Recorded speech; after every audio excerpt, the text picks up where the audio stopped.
আজকে এমপিদের প্রাপ্তির পরে অপ্রাপ্তির খবরটা বলতে চাচ্ছিলাম না।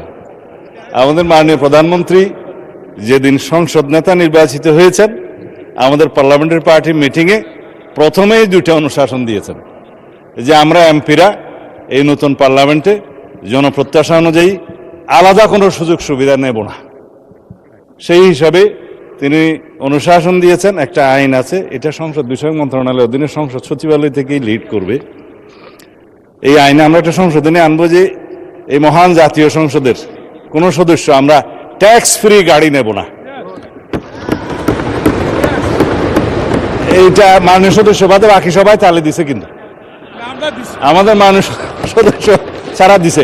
তবে সংসদ সদস্যগণ নয়, শুধু বাংলাদেশের এই সরকারের সমস্ত মন্ত্রী, সরকারি কর্মকর্তা যারা গাড়ি পায়, তেল পায়, সেটা আমরা ক্যাবিনেটে একটা ডিসিশন নিই। ইতিপূর্বে আপনারা নিশ্চয়ই নিউজ পেপারে দেখেছেন, এই ক্রাইসিসের সময় শতকরা 30% তেলের বরাদ্দ আমরা কমিয়ে দিয়েছি এবং কৃচ্ছ্রতা সাধনের উদ্দেশ্যে সরকারি কর্মকর্তাদের আপাতত লোন সুবিধা যেগুলো আছে সেটাও কাটিল করা হয়েছে ফর দি টাইম বিং।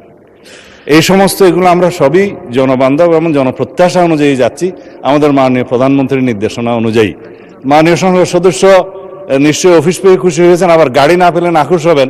তো সেই জন্য কিভাবে কি করা যায় সংসদ সদস্যদের যানবাহনের ব্যবস্থা, সেটা আলাদাভাবে আলাপ আলোচনা করে সরকারি দল বিরোধী দল একটা বিহিত ব্যবস্থা করার জন্য আমি মাননীয় প্রধানমন্ত্রীকে অনুরোধ জানাচ্ছি। ধন্যবাদ মাননীয় স্পিকার।